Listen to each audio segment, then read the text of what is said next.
Ce que j'aime, oh, que j'aime, ta présence que j'aime, tu es mon roi, ta présence que j'aime, oh, que j'aime, ta présence que j'aime, tu es mon roi, ta présence que j'aime, oh, que j'aime, ta présence que j'aime. Merci Jésus, tu es mon roi. J'étais perdu au milieu d'une tempête, tu es venu. Oui, tu m'as donné ta main, c'est qui cet homme qui domine sur les eaux? C'est Jésus le roi de rois. J'étais perdu au milieu d'une tempête, tu es venu. Tu m'as donné ta main, c'est qui cet homme qui domine sur les eaux? C'est Jésus le roi de rois. Bien-aimés, nous voulons encore une fois dire qu'il est le roi de rois. Nous voulons encore une fois proclamer qu'il est le Seigneur des seigneurs. En cette fin d'année, bien-aimés dans le Seigneur, nous voulons reconnaître les bienfaits de Dieu, lui rendre grâce et lui dire merci. Nous sommes à notre dernier jour pour ce programme qui a pris 3 jours la semaine passée et 3 jours cette semaine aussi, bien-aimés. Laisse que la grâce de Dieu soit avec toi, qui nous a accompagnés, qui a cru que ce moment était un moment solennel, convoqué par le Dieu très haut, et qui a pris part à ses assises, bien-aimés. Que la bénédiction de l'Éternel se repose sur toi, que sa main puissante continue à cadrer ta vie, à te soutenir et à te bénir, que toute ta famille soit vue par l'Éternel et bénie par lui, au nom de Jésus. Est-ce qu'ensemble nous pouvons encore dire merci à Dieu pour ces derniers jours? Dis-lui merci, dis-lui Seigneur, je veux demeurer dans ta présence. Même si le programme s'achève aujourd'hui, mais nous continuons avec notre vie de prière au quotidien. Soit notre force, soit notre bénédiction, soit celui qui nous inspire, soit celui qui nous guide et qui nous conduit. Prions le Seigneur dans le nom puissant et glorieux de Jésus-Christ de Nazareth. Rends encore grâce à Dieu, bénis encore son saint nom. Dis-lui merci de t'avoir exaucé. Il est écrit que ceux qui s'approchent de Dieu doivent croire que Dieu existe et qu'il est le rémunérateur de ceux qui le cherchent. Il ne faut pas attendre de voir pour croire, bien-aimé, dès l'instant où tu as soumis tes prières à Dieu, où tu t'es recommandé au Seigneur, où tu as, bien-aimé dans le Seigneur, cherché sa face. Tu dois croire qu'il t'a répondu, parce qu'il est l'Éternel Dieu qui écoute les prières. La Bible déclare que tous les hommes viendront à lui, et nous sommes venus à lui, bien-aimé. Nous sommes venus non pas devant une statuette, mais devant le roi glorieux. Alors là où tu es, parle à Dieu. Là où tu es, dis-lui merci. Là où tu es, rends grâce à Dieu. Dis-lui encore une fois merci. Merci, Papa, pour tout ton amour. Merci pour ta bonté, merci pour ta fidélité. Merci, Seigneur, d'avoir pris soin de nous toute cette année. Lorsque nous avons manqué, nous avons crié à toi, tu nous as répondu. Lorsque nous nous sommes sentis en insécurité. Nous avons appelé ton secours et tu as été là. Jamais tu nous as abandonnés. Jamais tu nous as délaissés. Nous te confessons encore ce soir comme le Dieu de notre alliance, le Dieu qui nous soutient, le Dieu qui nous protège au nom de Jésus. Bien-aimés, comme tu le sais, nous sommes aujourd'hui venus encore pour conclure ce moment en traitant alliance avec notre Dieu. Voilà pourquoi j'aimerais que là où tu es, tu centres toutes tes pensées en ce que tu entres en fusion avec l'Éternel, ton Dieu, en ce que tu le réclames au plus profond de toi, que tu lui dises, je veux marcher avec toi, je ne vais en aucun cas être éloigné de toi, je vais marcher non point selon mes pensées, mais selon tes recommandations, tes instructions, selon tu as dit à Moïse, garde-toi de faire le tabernacle selon le modèle qui t'a été montré. Je veux marcher selon le modèle de Dieu. Commence à prier. Traite alliance encore avec Dieu. Dis-lui, Orine Shamanibo Salikaya, que tu ne peux rien sans lui, que tu ne peux vivre sans lui, que ta famille ne peut vivre sans lui. Tu n'es rien sans lui. Tu n'es rien sans lui. Ton argent ne vaut rien, bien-aimé. Ton intelligence est folie devant Dieu. Dis-lui, Seigneur, j'ai besoin de toi. Ma famille a besoin de toi. Mon âme te réclame. Alléluia. Mon esprit te réclame. Alléluia. Viens maintenant, Seigneur. Viens maintenant, Père. Possède ma vie, prends le contrôle de toutes choses, règne en maître, Seigneur, sois le guide absolu de mes pensées, que toutes mes réflexions, mes désirs, mes ambitions se tournent, Seigneur, vers l'accomplissement de ta volonté. Fais-moi grâce au nom de Jésus, fais-moi grâce au nom de Jésus. Ton alliance m'apporte la vie, le salut, la protection, la bénédiction éternelle. J'en ai besoin, Seigneur. Si l'Éternel les garde, c'est lui qui veille en vain. Oh, Nashamanikura Santa Baranokoya, c'est la bénédiction de l'Éternel qui enrichit et elle ne se fait suivre d'aucun chagrin. Tu es en train de prier, tu es en train de dire à Dieu, viens au secours de mon incrédulité, viens au secours de ma faiblesse, viens au secours de mon humanité. Transforme-moi par la vertu et la puissance du sang de l'agneau, le sang de Golgotha, le sang qui a coulé à la croix du Calvaire. Je t'invoque, Esprit de Dieu, je t'invoque, Esprit de Dieu, je t'invoque, Esprit de Dieu. Répands ta grâce sur ma vie, répands ta grâce sur ma famille, répands ta grâce dans mon église, Seigneur. Souviens-toi de ceux qui sont là maintenant. Souviens-toi de ceux qui prient avec moi. Souviens-toi de ceux qui suivront, même en différé. Éternel, touche leur vie. Éternel, manifeste-toi en leur faveur. Fais-leur du bien. Dans le nom glorieux de Jésus-Christ de Nazareth. Éternel, agis. Éternel, agis. Nous avons besoin de toi. Agis maintenant. Console les cœurs qui pleurent. Console les cœurs qui pleurent. Console les cœurs qui pleurent. Console les cœurs qui pleurent, Seigneur. Viens, donne la solution. Viens, console les cœurs. Viens, Seigneur notre Dieu. Nous crions à toi, rocher des âges. Rocher des âges. Nous crions à toi. Manifeste-toi, mon Dieu. Manifeste-toi, mon Sauveur. Manifeste-toi, mon rocher. Maintenant, maintenant. Dans le nom de Jésus, nous avons besoin de toi. Nous avons besoin de toi. Au nom de Jésus. Bien-aimé, la Bible dit la fin d'une chose vaut mieux que son commencement. Dis-lui, tu es le Dieu qui agit jusqu'à la dernière minute.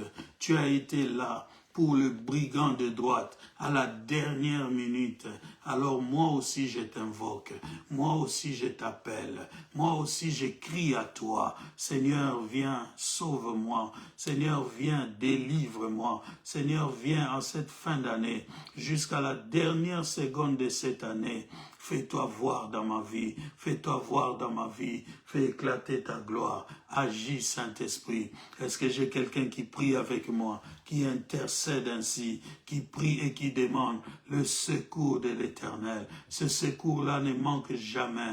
Dans ta détresse, crie à l'Éternel. Il te répondra, bien-aimé. Il te donnera la solution. Il te donnera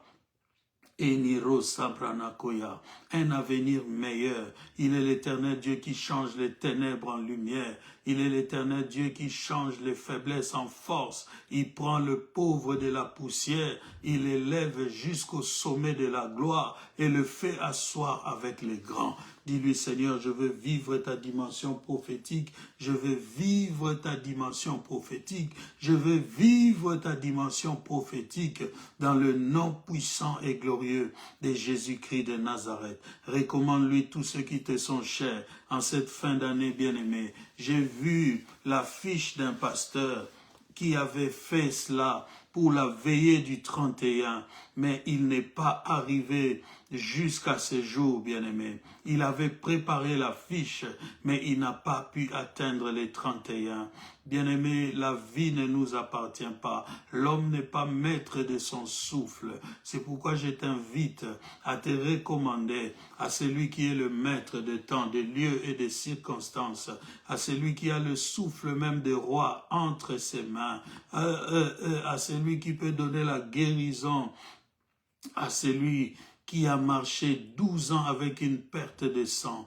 Dis-lui, Seigneur, je te recommande ma famille, je te recommande mon mari, je te recommande ma femme. Dis-lui, je te recommande mes enfants, que chacun d'entre eux soit vu par toi, soit protégé par toi, soit gardé par toi, dans le nom puissant et glorieux de Jésus-Christ de Nazareth. Ne leur impute pas leurs péchés. Il est écrit, heureux celui à qui l'Éternel n'impute pas ses péchés. Oh Dieu, fais-nous du bien, fais-nous grâce maintenant, au nom de Jésus, au nom de Jésus. Alléluia. Bien-aimés, ce soir, nous voulons parler de faire alliance, une alliance personnelle avec Dieu. J'ai commencé par vous dire qu'est-ce qu'était l'alliance, bien-aimés dans le Seigneur. Je vous ai expliqué hier encore. Si vous avez besoin de détails, vous devez revenir pour comprendre cela. L'alliance, c'est ce que nous appelons un engagement solennel établi par Dieu avec des personnes ou avec un peuple. Nous avons dit que l'alliance, bien-aimée, crée une relation durable qui est fondée sur la fidélité et qui est assortie des promesses de la part de Dieu et aussi des exigences et des réponses attendues de la part de l'être humain. C'est-à-dire que Dieu, quand il entre en alliance avec quelqu'un, il le choisit, il l'appelle, il signe un contrat avec lui. Mais cela n'est pas un contrat typique, bien-aimé. C'est un contrat avec des avenants de bénédiction, de protection, bien-aimé dans le Seigneur. Et tout ça, le Seigneur le fait pour la bénédiction de l'homme. Vous savez bien que Dieu, il est rempli de richesses, il est maître de toutes choses. L'or et l'argent lui appartiennent, bien-aimé. Lorsqu'il vient en relation avec nous, c'est un privilège. Donc, quand je te dis fais alliance avec Dieu, c'est un privilège que Dieu t'accorde. Lorsque tu sens dans ton cœur que Dieu m'appelle, c'est un privilège que Dieu t'accorde. Alors, comme nous l'avons montré hier, l'alliance ne va pas commencer avec toi et moi aujourd'hui. Il y en a qui ont fait alliance avec Dieu. Nous vous avons parlé du cas d'Abraham. Nous vous avons parlé du cas du peuple d'Israël, bien-aimé dans le Seigneur. Et vous avez vu comment ceux qui ont été en alliance ont été rebelles à l'Éternel. Ceux qui ont été en alliance avec Dieu ont quelquefois failli dans leur engagement. Ils avaient pris la résolution. Ils avaient dit eux-mêmes dans Exode 24, nous obéirons à l'Éternel, nous ferons tout ce qu'il nous dira. mais peu de temps seulement après, ils se sont détournés de leur engagement. Et chaque fois que l'homme se détourne de ses engagements, il y a une réaction venant de l'Éternel. Quand l'homme se détourne de ses engagements, il viole l'alliance. Et quand tu violes l'alliance, bien-aimé dans le Seigneur, il y a une rupture automatique de la relation avec Dieu.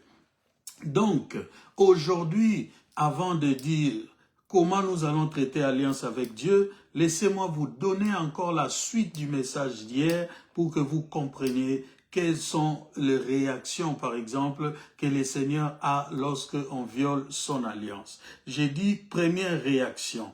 Lorsqu'on viole l'alliance de Dieu, il y a, bien aimé dans le Seigneur, rupture directe de l'alliance. Il y a rupture directe de l'alliance. Exode chapitre 32.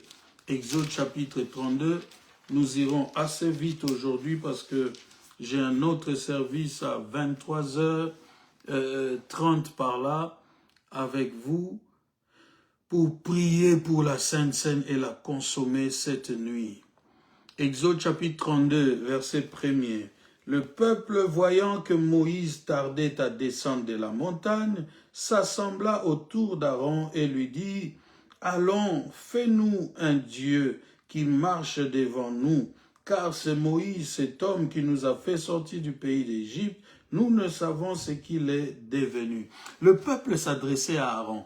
Il parlait de Moïse qui avait disparu, qui était monté sur la montagne et qui ne descendait pas. Mais en réalité, en parlant de Moïse, ce peuple, en boudant Moïse, boudait l'Éternel qui était en alliance avec eux. Parce que Moïse n'avait pas pris l'initiative de venir le sortir du pays d'Égypte. C'est l'initiative de Dieu. Lorsqu'il est venu vers Moïse et lui a dit, va vers Pharaon et dis-lui, laisse aller mon peuple. Exode chapitre 32, verset 1er, tu as bien fait de l'écrire, mais c'est en fait tous les chapitres qu'il faut lire. Deuxième chose, après la rupture de l'alliance, il y a souvent la colère et le jugement de Dieu qui s'ensuit, bien-aimé dans le Seigneur. Lorsque tu violes l'alliance de Dieu, tu frustres Dieu, Dieu peut se mettre en colère vis-à-vis de toi. Exode toujours chapitre 32 où nous sommes, le verset 9 et 10. L'Éternel dit à Moïse, « Je vois que ce peuple est un peuple au cou raide. Maintenant, laisse-moi, ma colère va s'enflammer contre eux et je le consumerai, mais je ferai de toi une grande nation. » Ici encore, vous voyez, bien-aimés dans le Seigneur, que Dieu s'est mis en colère à cause du fait que le peuple avait violé l'alliance. L'alliance avec Dieu est un engagement. Lorsque tu feras alliance aujourd'hui avec Dieu, tu ne deviendras pas parfait, mais Dieu verra tous les jours dans ta vie, dans ton cœur, dans tes agissements, si tu as la volonté de garder son alliance. Si tu as cette volonté, le Saint-Esprit te communiquera aussi la force. Mais si tu as un cœur rebelle, si tu oublies, si aujourd'hui tu dis je fais alliance avec toi parce que tu es en difficulté, et demain quand tu seras dans l'abondance et dans la jouissance, tu oublies Dieu, tu retrouveras le même Dieu. Imaginez que Anne, en disant à Dieu, donne-moi un garçon, je te le consacrerai. Imaginez que Anne, après avoir eu le garçon, ne le donne pas à Dieu. Qu'est-ce qui serait arrivé à l'enfant? Et souvent, beaucoup de gens perdent des postes de travail. Beaucoup de gens perdent des enfants physiques. Beaucoup de gens bien-aimés dans le Seigneur perdent de positions élevées à cause du fait quand ils se voient en abondance, ils oublient l'alliance. Agar était une minable auprès de Sarah, femme d'Abraham. Mais la Bible dit lorsque Sarah a mis Agar dans le lit d'Abraham, et quand elle s'est vue enceinte, elle a regardé sa maîtresse avec mépris. Tous ceux qui brisent l'alliance, bien-aimés, provoque la colère de Dieu et le jugement ne tarde pas, bien-aimé. Dieu annonce à Israël qu'ils sont un peuple au cou raide et il annonce son jugement. Il dit, ma colère va s'enflammer contre eux. Et lorsque Dieu se fâche, lorsque Dieu est en colère, les sanctions ne manquent pas. Va avec moi au verset 25. Verset 25. La Bible dit, Moïse vit que le peuple était livré au désordre et qu'Aaron l'avait laissé dans ses désordres, exposé à l'opprobre parmi ses ennemis. Moïse se plaça à la porte du camp et dit, à moi ceux qui sont pour l'Éternel, et tous les enfants des Lévis s'assemblèrent auprès de lui. Il leur dit, ainsi parle le Dieu d'Israël, que chacun de vous mette son épée au côté, traversez et parcourez le camp d'une porte à l'autre, et que chacun tue son frère, son parent. Les enfants de Lévi firent ce qu'ordonnait Moïse, et environ 3000 hommes parmi le peuple périr en ce jour-là. Les sanctions de Dieu, bien-aimés dans le Seigneur, quand Dieu sanctionne, ce sont des sanctions réelles. Et Dieu sanctionne le péché parce que Dieu n'aime pas le péché. Dieu prend le péché très au sérieux. Qu'est-ce que c'est que le péché? Le péché, c'est manquer sa cible. Le péché, bien-aimé, c'est désobéir à Dieu. Le péché, ce n'est pas respecter ses engagements d'alliance. Et quand tu es dans cet état, bien-aimé dans le Seigneur, tu dois savoir que le Seigneur va te sanctionner. Et en te sanctionnant, le Seigneur peut t'humilier, le Seigneur peut faire de toi quelqu'un qui perd les batailles, quelqu'un qui n'arrive plus à prendre en charge sa vie. Il peut te mettre dans des conditions de sécheresse, il peut te mettre dans des conditions d'infertilité, il peut te mettre dans des conditions difficiles. Mais tout ça pour rappeler ton esprit à la conscience, parce que ce que Dieu cherche dans sa punition, c'est que nous revenons à lui. Quand tu reviens à lui, il promet que lui aussi, il reviendra à toi. Cela est très, très important de le savoir. Alors, lorsque le peuple avait péché comme ça, Moïse a intercédé et a supplié l'Éternel. Moïse a dit à Dieu, Seigneur, si tu détruis ce peuple, tu verras que les nations vont se moquer de toi et ils vont dire leur Dieu était incapable de le sauver. Exode 32, verset 11. Moïse implora l'Éternel son Dieu et dit, pourquoi, ô Éternel, ta colère s'enflamme-t-elle contre ton peuple que tu as sorti du pays d'Égypte par une grande puissance et par une main forte? Pourquoi les Égyptiens diraient-ils,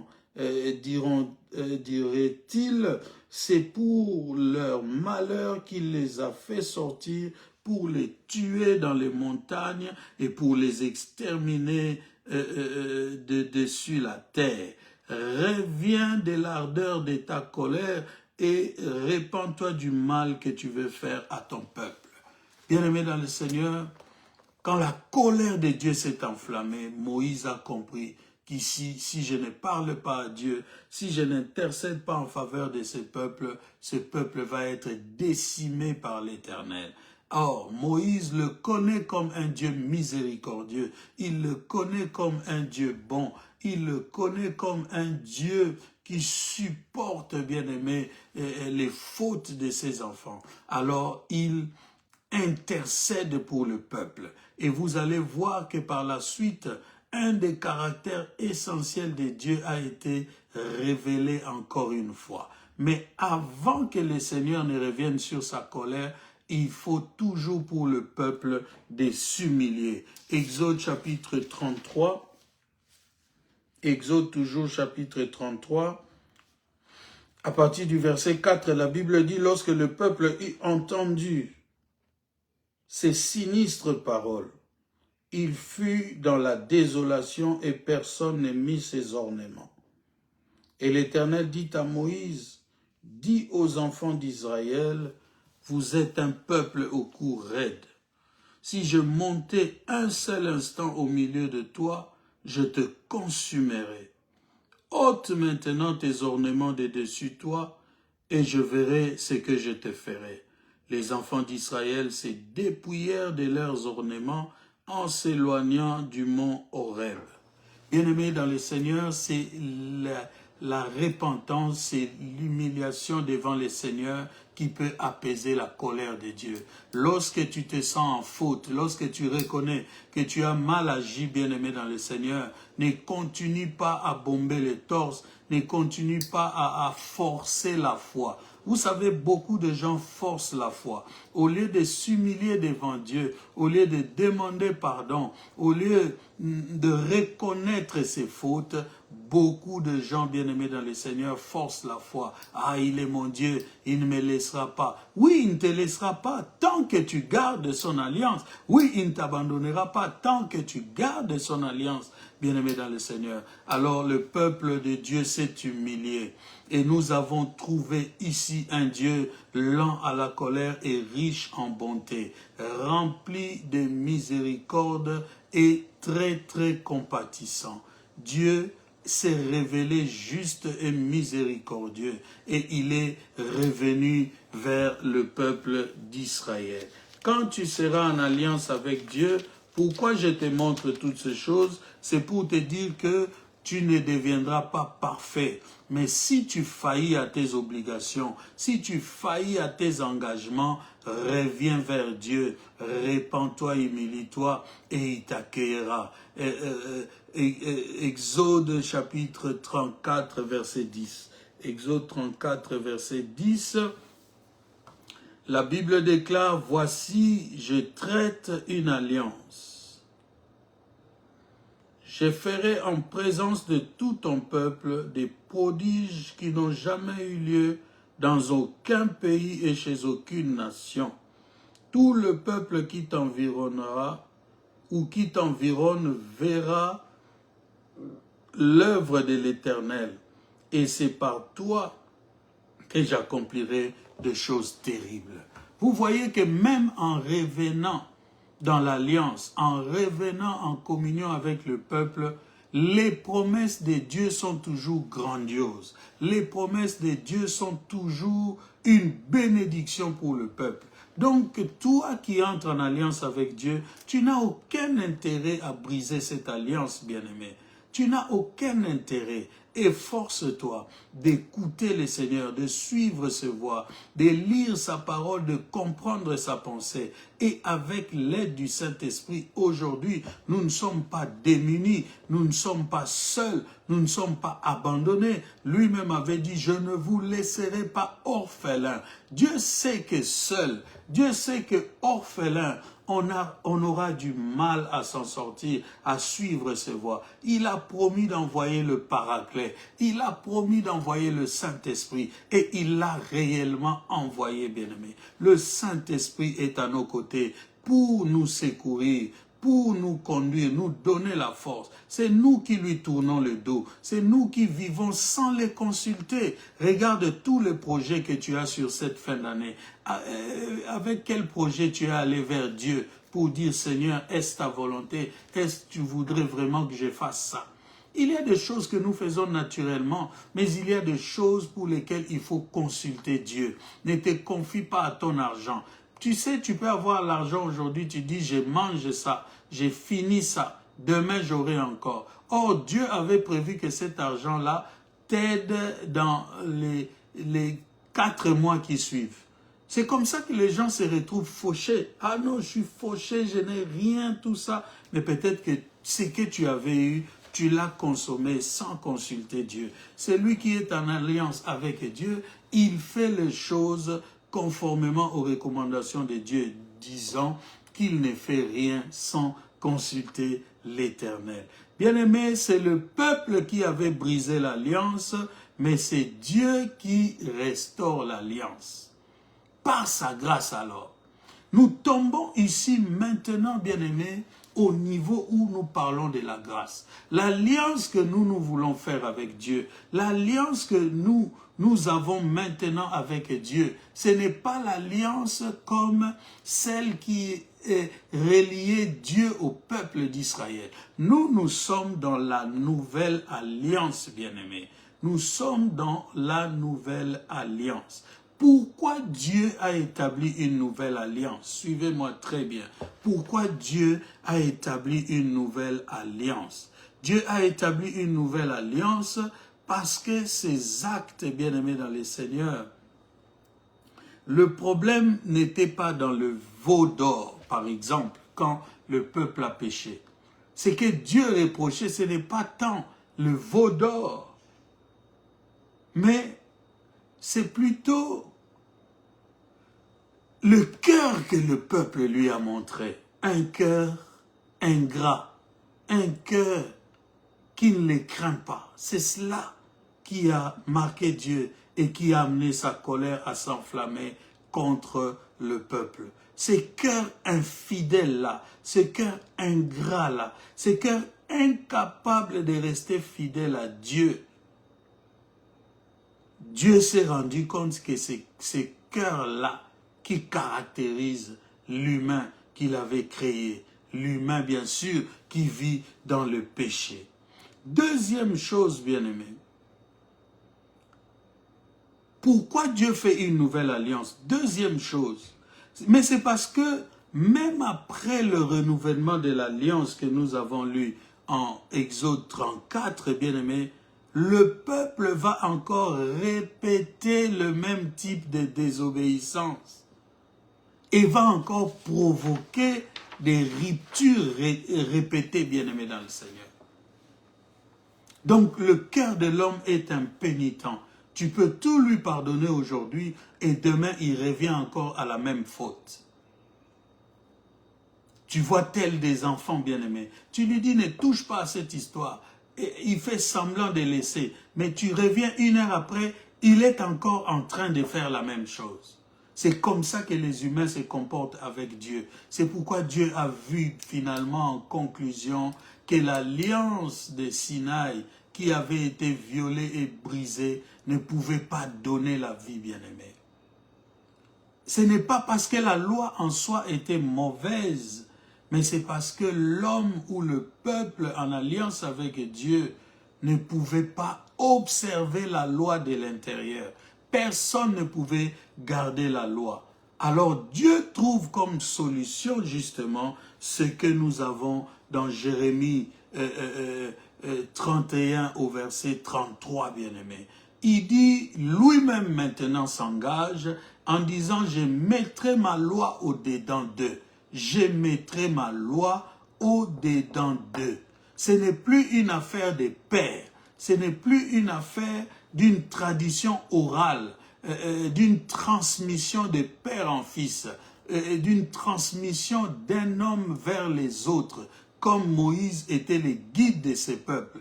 Dieu dit maintenant que je vais mettre moi-même mes lois au-dedans d'eux. C'est à partir de là, bien-aimé dans le Seigneur, que le Dieu des cieux a pris l'engagement de vivre dans l'homme, pour que l'homme connaisse le vrai changement, pour que l'homme soit capable de pouvoir, bien-aimé dans le Seigneur, suivre les voies de Dieu. Il faut que Dieu lui-même lui vienne en aide, bien-aimé. Donc, Dieu promet à l'homme un changement intérieur. Il ne promet plus ou il ne laisse plus prévaloir les commandements extérieurs. Mais il met la loi dans le cœur. Il écrit lui-même sa loi dans le cœur. C'est pourquoi il a dit, personne ne dira à son prochain, connais le Seigneur, car tous me connaîtront. Et c'est là, bien-aimé dans le Seigneur, Ézéchiel 36, versets 26 et 27, notez-moi cela, Ézéchiel 36, 26 et 27, Dieu promet de donner à l'homme un cœur nouveau. Dieu promet de donner à l'homme un cœur nouveau et de faire habiter son esprit dans l'homme. C'est ça la pensée justement de la nouvelle alliance, bien-aimée. C'est ça la pensée de la nouvelle alliance. lorsque tu fais alliance aujourd'hui avec Dieu, ce ne sont pas les 10 commandements qui pèseront sur toi, mais c'est la parole de Dieu, c'est la présence de Dieu. Ce sont ces instructions personnelles qu'il t'adressera que tu devras suivre, bien-aimé dans le Seigneur. Lorsque Pierre lui disait « Je n'ai jamais rien mangé d'impur », parce qu'il s'est basé encore sur la loi, cette loi donnée au mont Sinaï, de cette alliance qui avait été violée par les pères, c'est comme ça que Pierre en soi restait encore sous le joug des dents agacées. Or, Jésus-Christ a paru pour détruire les œuvres du diable. Tout ce qui émanait de l'ennemi, bien-aimé, n'avait plus d'autorité, n'avait plus sa place. Dans la nouvelle alliance, bien-aimé dans le Seigneur, nous n'avons pas à porter ces poids-là. C'est pourquoi Jésus disait, déchargez-vous sur moi de tous vos fardeaux. Prenez mon joug qui est léger. Venez à moi, vous tous qui êtes fatigués et chargés, je vous donnerai du repos. C'est lui qui croit en moi, même s'il meurt, il vivra. Donc ce qui condamnait à la mort définitive était devenu passager chez celui qui entre en alliance avec Dieu, par la foi bien sûr, car nous sommes sauvés par la grâce de Dieu au moyen de la foi. Et nous voyons tout cela s'accomplir dans le Nouveau Testament. Jésus est réellement le médiateur de cette nouvelle alliance. Donc quand tu dis « je vais faire alliance avec Dieu », tu ne peux pas traiter cela sans évoquer Jésus-Christ de Nazareth. Ce que la loi n'avait pas pu obtenir ou produire, bien-aimé dans le Seigneur, la grâce nous l'accorde par la miséricorde de Dieu. La grâce, bien-aimé, nous l'accorde par la miséricorde de Dieu. Notez avec moi Hébreux chapitre 8, versets 7 et 9. Hébreux chapitre 8, versets 7 et 9. Hébreux chapitre 8, versets 7 et 9. Cela est très important, bien-aimé dans le Seigneur.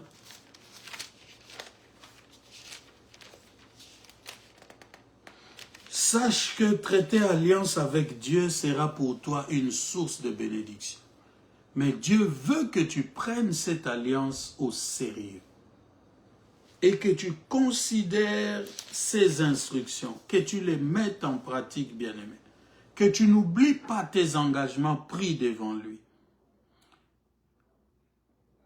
Hébreux 8, 7.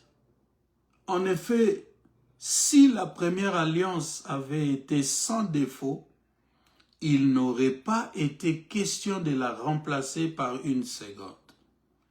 Car c'est avec l'expression d'un blâme que le Seigneur dit à Israël, « Voici le jour vient, dit le Seigneur, où je ferai avec la maison d'Israël et la maison de Juda une alliance nouvelle.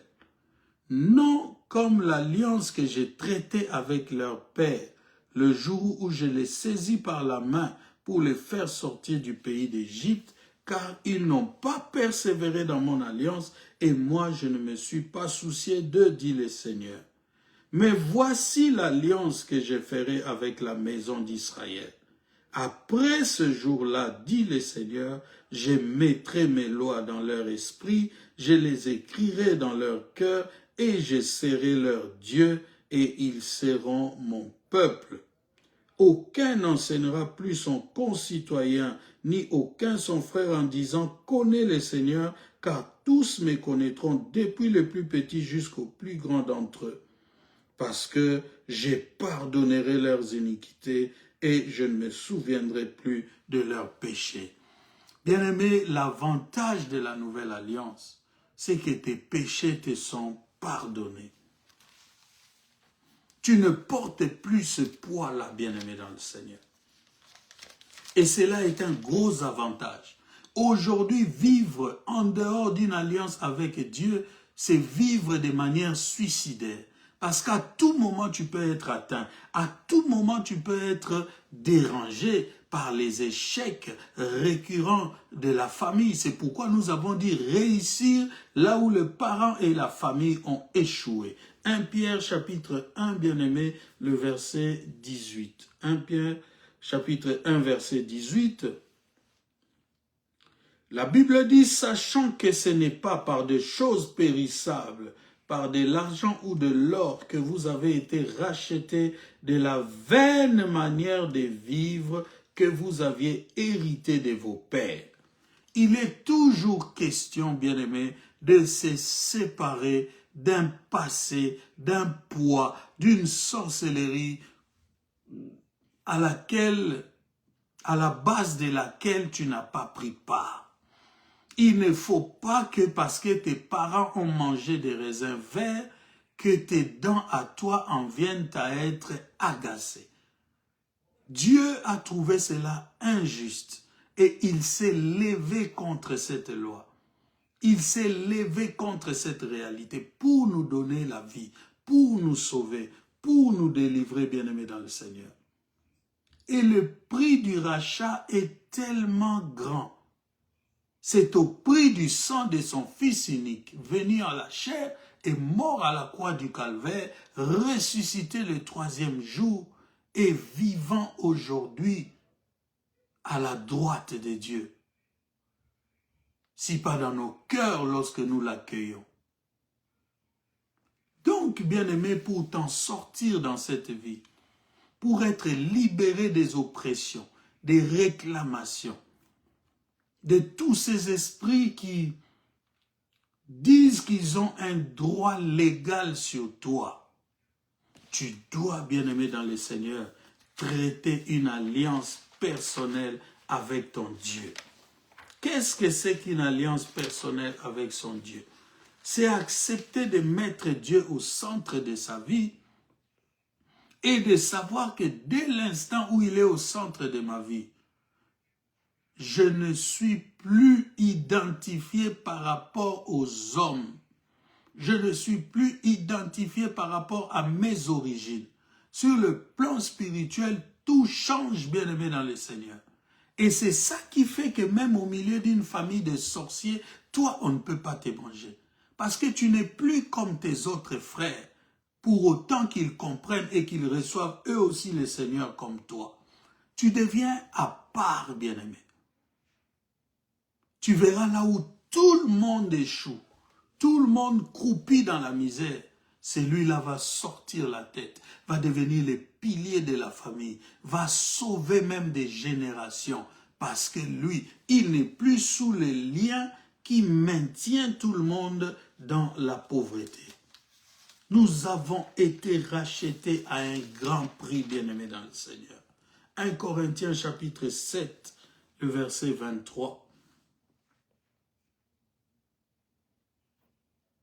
1 Corinthiens chapitre 7, verset 23, la Bible dit, vous avez été rachetés à un grand prix. Ne devenez pas esclaves des hommes. Que chacun frère demeure devant Dieu dans l'état où il était lorsqu'il a été appelé. Vous avez été rachetés à un grand prix, ne devenez pas l'esclave des hommes. Comment peux-tu rejeter la parole de Dieu? Comment peux-tu rejeter l'appel de Dieu? Mais tu continues à croire que chez nous, les Basakata, chez nous, les Banyanga, chez nous, les Baswahili, chez nous, les Baluba. Alors que tu es sorti de Dieu. Il a dit, faisons l'homme à notre image et selon notre ressemblance. Comment peux-tu comprendre que tu rejettes un si grand salut pour embrasser les élucubrations des hommes qui passent comme la fumée, bien-aimée dans le Seigneur? Tu dois traiter alliance avec Dieu. Il n'y a rien de compliqué. Et ce n'est même pas à moi d'être entre toi et Dieu.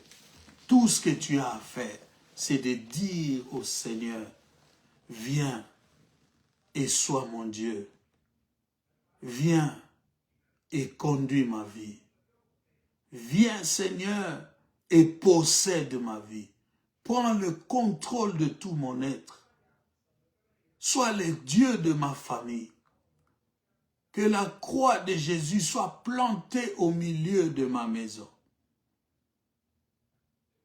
Père Dieu Tout-Puissant, tu es en train de prier, bien-aimé dans le Seigneur. En cette fin d'année 2025, devant toi que j'ai été pendant ces 7 jours, je te prie, papa, je te supplie, mon Dieu, accepte, Seigneur Dieu Tout-Puissant, que je demeure dans ta sainte présence, que je demeure ton serviteur, que cette alliance nouvelle en Jésus-Christ, Seigneur, m'apporte la vie éternelle. Et selon qu'il est écrit, crois au Seigneur Jésus-Christ, tu seras sauvé, toi et toute ta famille. Seigneur, laisse entrer la lumière dans ma famille. Sauve, ô Dieu, délivre de la mort. Tu connais nos besoins, tu connais nos peines, Seigneur. Tu as promis d'être avec nous. Tu as dit, je rendrai ton nom grand. Tu as dit, regarde les étoiles dans les cieux, si tu puis les compter. Mande brose brata ke rabobo shakaribana. Eli rose braka ye kanta berano sonto berako shika. Seigneur, maintenant encore, accepte, Seigneur, notre prière. Accepte de faire avec nous cette alliance. Guéris-nous, sauve-nous et délivre-nous. Au nom de Jésus-Christ, nous avons ainsi prié et nous disons Amen. Amen, Amen, Amen. Bien-aimés, faites lever les cœurs, donnez-moi un signe que vous êtes là. Dites un dernier Amen à ce programme, bien-aimés. Nous avons été bénis, bénis, bénis, bénis, bénis.